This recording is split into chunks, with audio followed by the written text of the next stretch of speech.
Hi team or hi guys. So, ang aking alaga ay inuubo. So, bumili ako nitong Yogimet. Kasi nga inuubo siya. So, parang siya na naman inuubo. Talagang ano siya, yung para siyang nasusuka na ewan. Tapos, parang normal. Parang tayo pag inuubo tayo. Ganun din. And in-observe ko yun for at least 2 to 3 days. And since hindi siya talaga nawawala, naaawa ako sa kanya. Di ba pinaabot ko pa na 2 araw. So I decided na bumili na ng gamot niya doon sa vet na, or doon sa vet clinic na binibilang ko din ng gamot niya. Or yung pinapainom ko sa kanya para hindi siya ginagarapata. So, ito siya. 200 pesos siya. And, yung ml niya, depende daw sa timbang ng aso mo. So, yung aso ko, 6.5. So, 6.5 ml din yung pinapainom ko sa kanya. So, now, watch how painumin yung aso kasi maarte din talaga siya. So, yung binili ko ito, may 2 na siyang syringe. Ayan. So, ganyan siya. So, serum siya. Tapos, ano pa, sabi nga nila, mas maganda, dalhin ko sila doon. Siguro, after nitong inuman na to, kung hindi pa rin talaga nawala, dadalhin ko na siya doon. Siyempre, baka kasi kailangan na ng antibiotic. Kasi ito, wala pa siyang antibiotic, parang ano lang siya, parang mga binibili natin ng gamot sa ubo sa tindahan. Ganun lang siya. So, let's see. Daika! Treats! Daika na. Tad, dalhin mo nga yan, Tad. Dalhin mo si Daika. So, twice a day siya. So, medyo mahirap siyang painumin. Asan na si Raiko? Kunin mo muna si Raiko. Pacheck na. Dumating na sa'yo?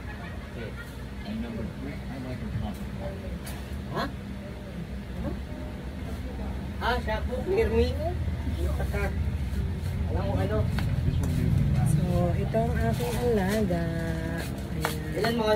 So, siyang Shih Tzu. And 6 years old na siya. Ayan. Tatry natin kung malabas dito yung ubo-ubo niya. Pero pag meron, makikita niyo naman. So, kakatapos lang niya kumain. And, ayun na. 100. Kanaka-naka na lang yung ubo niya. Parang feeling ko effective kagad yung gamot na to. So, ayan. Ayan. So, painumin na natin siya. Siguro mag-stay ako ng 1 minute video. Antayin natin kung uubo siya. Uubo siya o hindi. So, ayan. Painumin na natin siya. So, gato ko lang siya painumin. Actually, kaya mga iniiwasan niya yung mukha niya. Ayaw niya.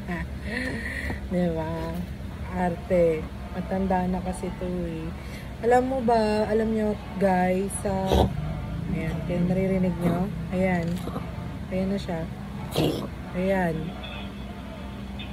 Ganon.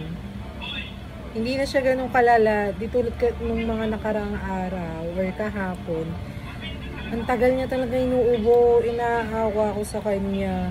Pero kanina nakainom na siya nito. Parang medyo nagta-take effect yung gamot. So, which is good. So, that only means effective to sa ubo. Ay, makakagatin pa ako nito kasi ayaw niya. Angat yung, alam niyang iinom siya ng gamot. Wala pa. Okay. Hirap magpainom. Hindi kasi pwedeng sa tubig niya lang eh. Ayan na. Ayan siya. Inuubo siya.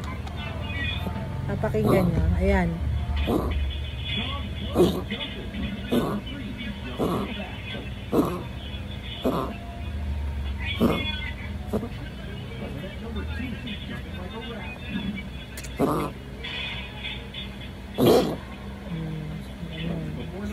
Ganun yung ubo niya. That's the sample ng ubo niya.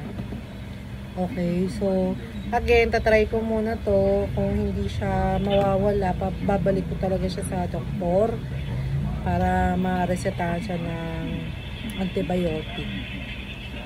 Okay, so ito muna. Huwag na makulit.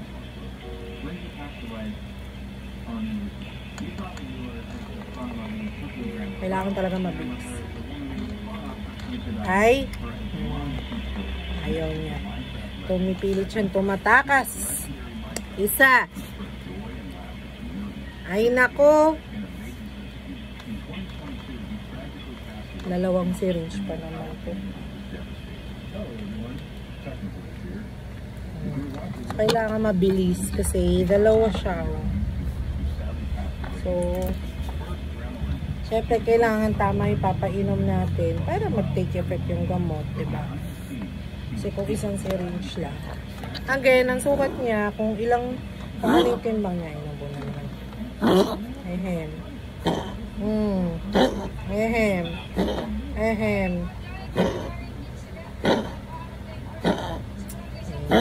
Ayun na kasi, ang tagal. Ehem. Kaya pinapainom na ng gamot.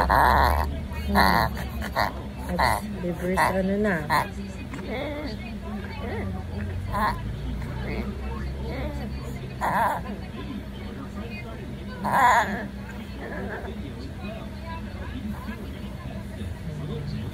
Yun ang technique guys para mag-stop ang kanyang reverse sneezing.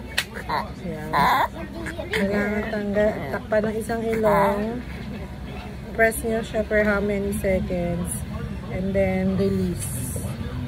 Please like video. Okay. Ayan. Alam mo, sa tagal niya sa akin, ngayon lang siya sinakit.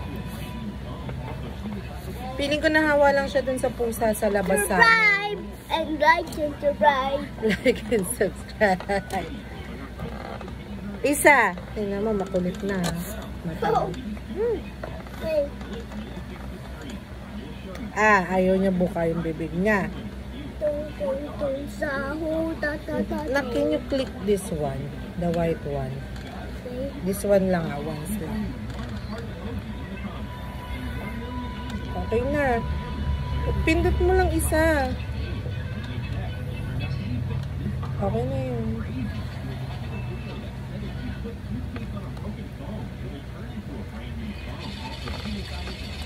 Tapon na ray ko sa arty. Ay, nako.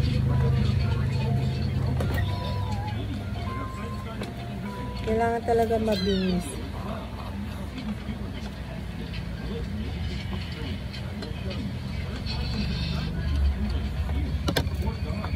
Done.